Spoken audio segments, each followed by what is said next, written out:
This is the chamber of the California State Senate, newly redecorated for the opening of the current session. For several of its members who have served there for 10, 20, and 30 years, it may be the last session, because the federal courts have ruled that the Senate must be reconstituted on the basis of population, not area. The situation inspired this comment from Senator Tom Reese of Los Angeles. I think our new Senate chambers are very significant. We have red carpets, so it won't show the bloodstains. This is Assignment 4, the weekly award-winning Report to the West, produced in the community interest by the News and Documentary Department of KRON-TV. Tonight, California Remade, the meaning and impact of legislative reapportionment on the lawmakers and citizens of California. Throughout the nation this year, as state legislators convened for another session of lawmaking, the work began under a shadow. Until the problem of reapportionment could be solved, little other work could be accomplished. Governor Edmund Pat Brown referred to it in his message to the legislature on opening day. Two of the tasks before us stand above the rest in difficulty and urgency. One is reapportionment, the other is revenue. I regret that the United States Supreme Court has left the people of California no voice in the apportionment formula of their Senate. The court's rule for compliance is simple and rigid. One citizen, one vote. The Senate has wisely chosen to prepare for compliance while it explores the possibility of tempering the impact of the court's ruling. Many of us could support an amendment which would permit Californians to choose the kind of a Senate that they want. But there is insufficient reason to hope that Congress would approve such a proposal, and certainly not within the time allotted by the federal courts. There is then a sense of history about this meeting of a distinguished state Senate. Its members, some of whom may be here for the last time, have performed exceptional service for the people of the state of California. The journal of their achievements is unsurpassed in any legislature in this nation. My interest as governor in your work on reapportionment will be twofold. As the elected representative of all Californians, I will want to be sure that whatever plan is adopted is fair to all. And I will also be available to help in any way that I can, as I have in the past, when the legislature and I have undertaken equally difficult but happier tasks together. The decision on reapportionment lies before us. Northern California senators, even those whose districts do not stand to be eliminated, are blunt about what compliance with the court ruling will mean. Senator George Miller of Contra Costa County.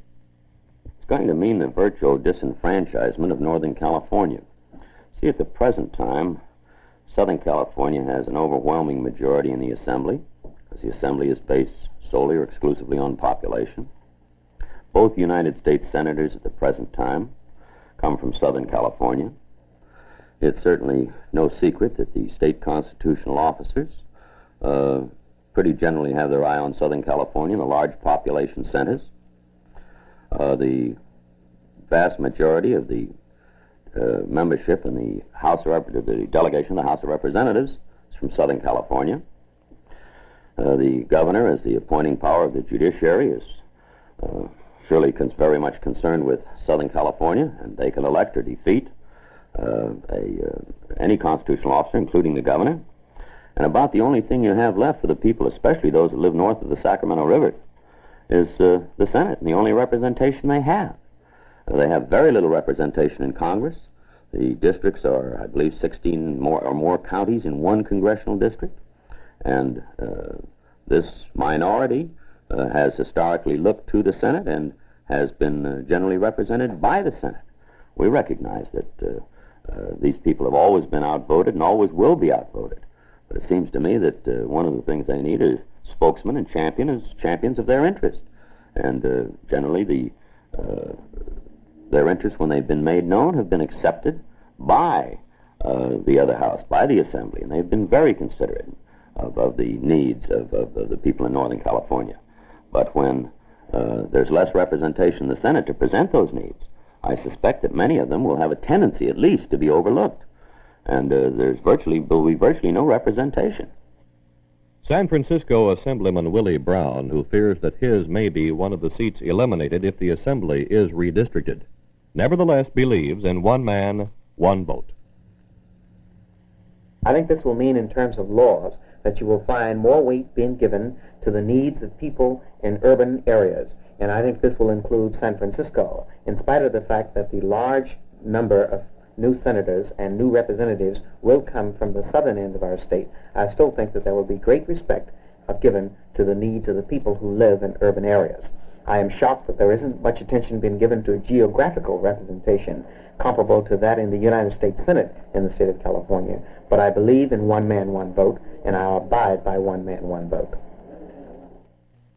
Virgil O'Sullivan, whose 3-county district may be expanded to 9 or 10 counties, forcing him to run against one of his Senate colleagues, is pessimistic about the effects of reapportionment. First of all, we're going to lose by the reapportionment. And I mean that area which lies, say, north of the Tehachapi's, from there north, as Northern California. We're going to lose.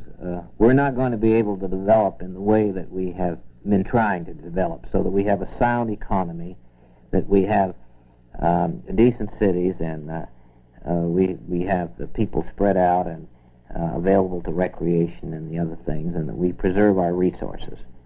We're going to be forced on many occasions to sacrifice the sound and intelligent attitudes and public-spirited attitudes that we in the North have had in this state for generations.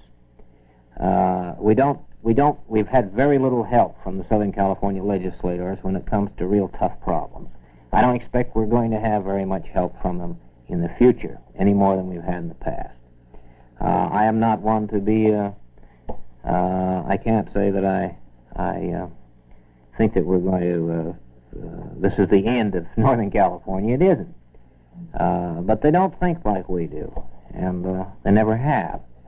And I consider the values that we extol in the North and we've always supported as being considerably greater and more in the public interest than those that have been supported mainly by the press and by many of the legislators in the South. We don't have the domination of bosses in the North. Our legislators are pretty independent. Most of them are financially independent, and they come to the legislature with the idea of acting in the public interest. I can't say that big city machine operations, which are many of them concentrated in the South, develop that type of legislator, and so I just think we're going to suffer. I think the whole state's going to suffer. O'Sullivan charges the South with having made a mess of its own area. Two great examples in America, I think, of the destruction of resources which are necessary for the welfare of all the people. One of them is the Owens River Valley. If the Owens River Valley had been properly cared for by the people of the Los Angeles Basin, it could contribute a great deal today to the welfare of those people who live in that heavily congested area. The beach frontage in Los Angeles, which is sorely needed by the people of Los Angeles, now has to be retaken. There's something that has to be done to provide it for the people. The entire area of the Los Angeles Basin is an example of just unrestrained lack of regard for people. Well, I would feel that that was sort of a revealing statement if it had been made on the part of the northern senators. The fact that there are no parks down south, which is not true, incidentally. Assembly Speaker Jess Unruh, whose home is in Inglewood, refuses to accept the blame on behalf of Southern California. But if they accuse us of that, then it's largely their fault, because I'm sure that no Southern California representative in the past has been voting against appropriations for parks in his own area. It's been in many cases due to the fact that we couldn't get that legislation through a northern-dominated Senate. Senator Stephen Teal offers an illustration of what reapportionment will mean to rural Northern California. Voters of Northern California, the residents of Northern California, it means that in general, the rural districts will be many, many times larger than they are at present.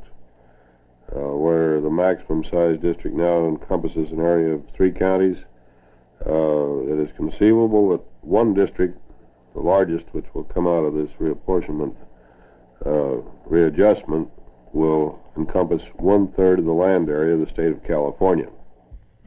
Mr. O'Sullivan says the senator who takes over one of the new Northern California districts will assume a heavy burden. It is much more difficult to represent a district composed of, say, 290 or 300 or 400,000 people scattered over 10 counties than it is if they're concentrated inside of a city, where the problems are very similar and where the physical proximity is such that you can get around to see them. We who have represented geographic areas which are large understand this. We know that a man who has to travel 150 or 200 miles from one end of his district to the other is at a disadvantage as far as rendering service is concerned. And this job requires that you render service. And the other problem is the diversity of interests in an area that's spread out like that. Assemblyman Robert Crown of Alameda County was chairman of the committee which reapportioned the Assembly and congressional districts in 1961. Well, the Assembly was reapportioned, I think, fairly, commensurate with the rules set down by the state constitution. The state constitution provided that no assembly district could be partly in one county and partly in another. You couldn't have one county and a part of another county. So within these restrictions, the assembly was reapportioned fairly. However, there is one situation in Southern California where Imperial County is very small in population, 78,000, right next to Riverside County, which is very large in population. And there was no way of getting around this because you couldn't take part of Riverside County and put it with Imperial. Now, the Senate rule was that no senatorial district could be less than one county, no more than 3 of small population. And so you had Los Angeles County with over 6 million, and then you'd have the 3 small Northern California counties of around 10,000. So I think that both houses were reapportioned fairly in accordance with our state constitution.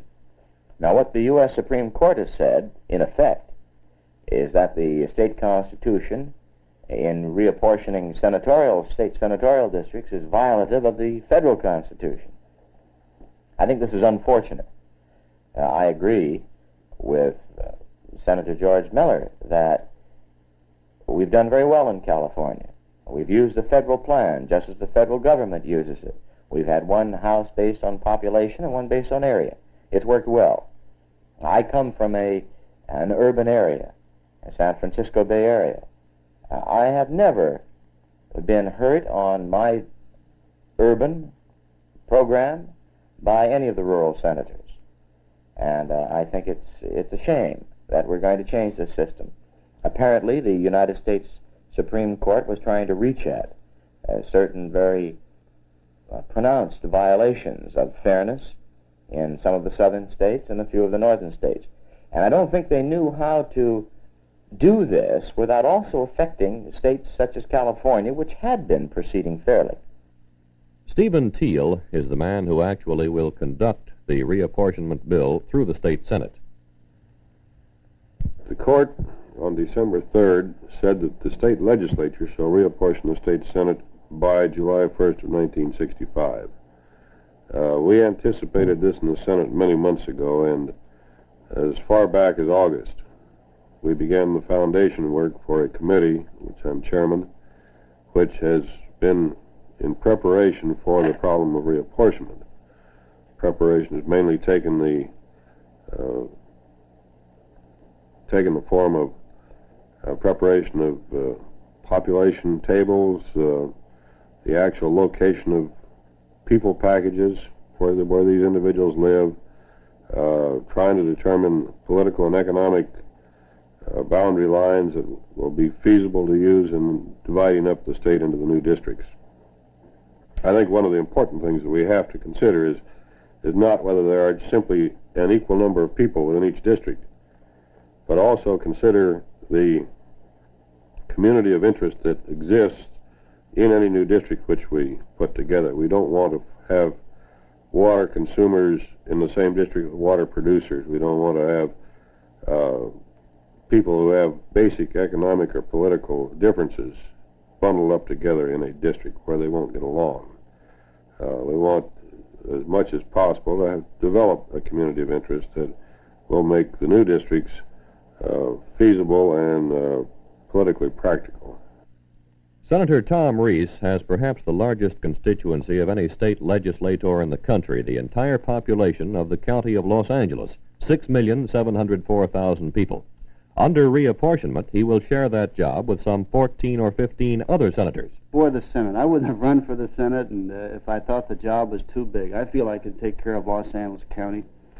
And it breaks my heart to see what I consider to be a wonderful body being destroyed like this. Everyone would like to get around the table as the reasonable man and say, fine, but you remember the person's office is where he lives, and this is his life.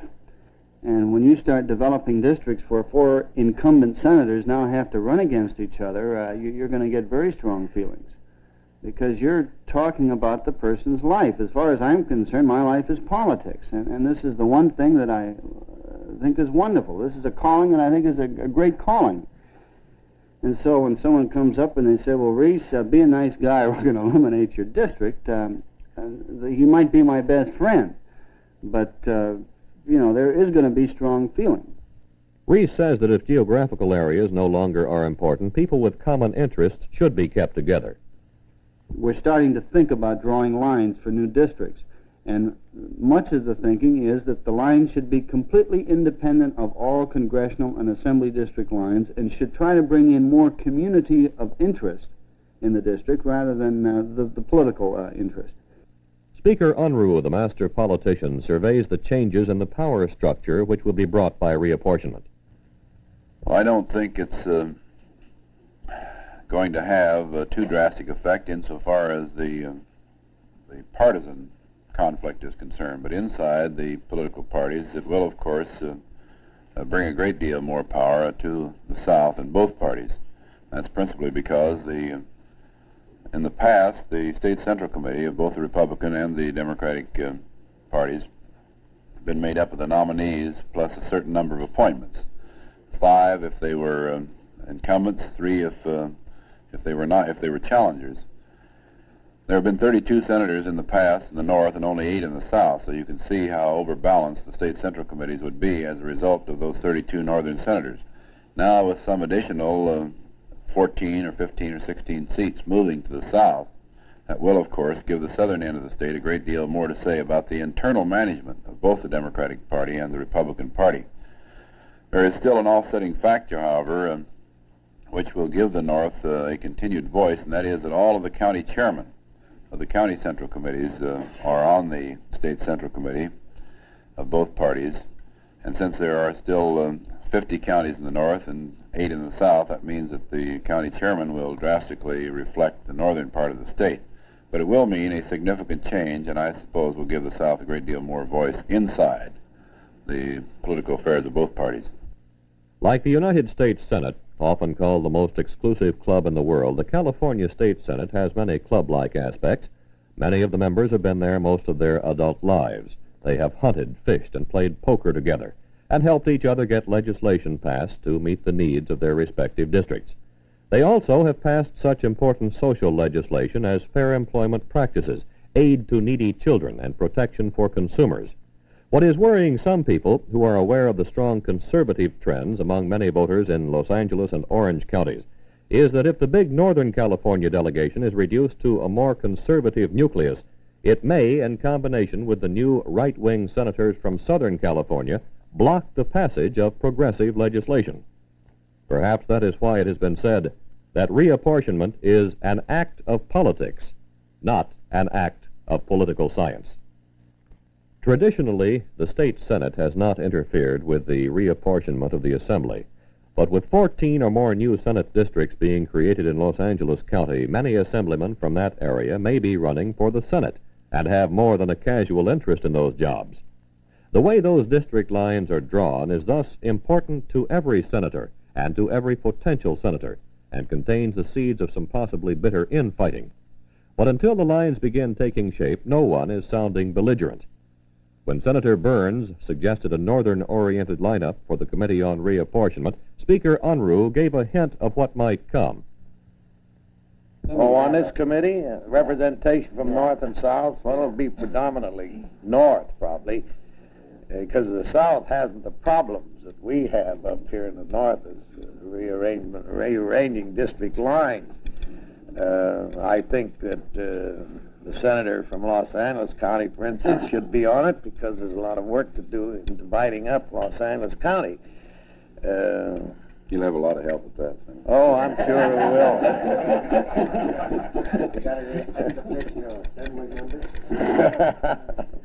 No, but this is a democratic institution, and I assure every member of the Assembly he has the welcome sign out. He can come present his views anytime he wants to.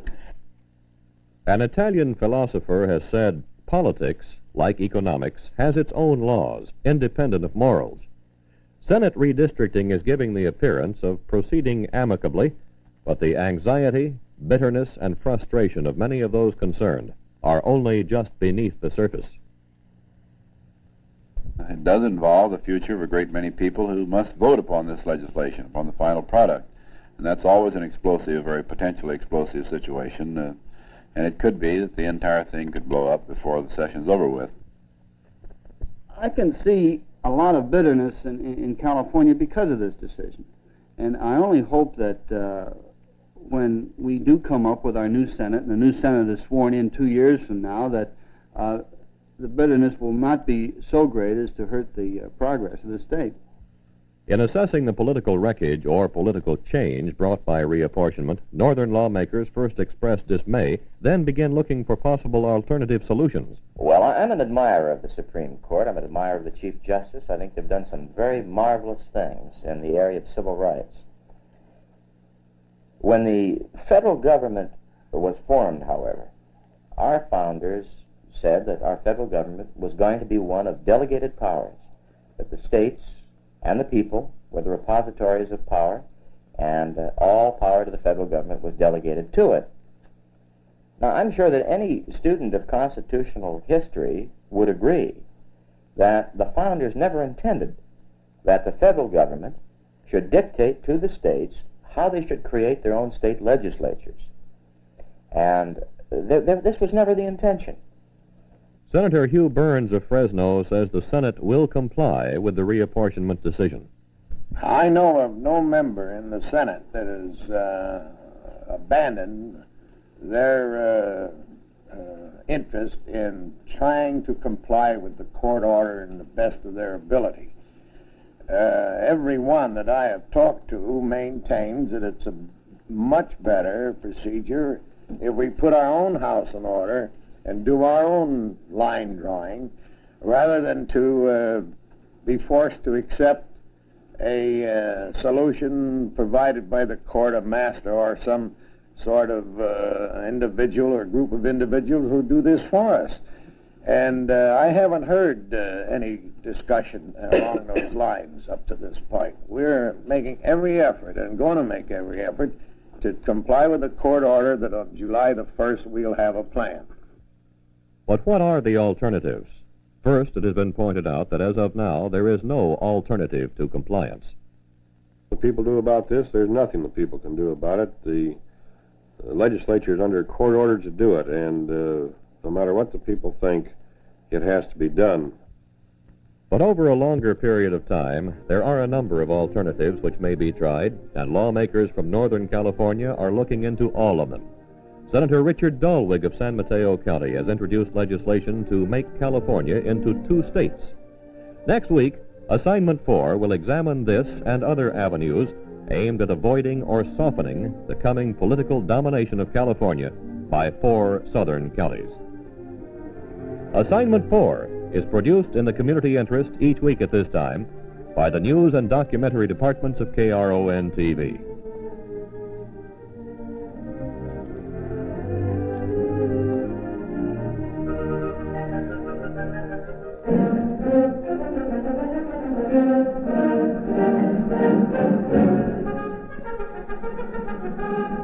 Be with us again next week for another Report to the West on Assignment 4.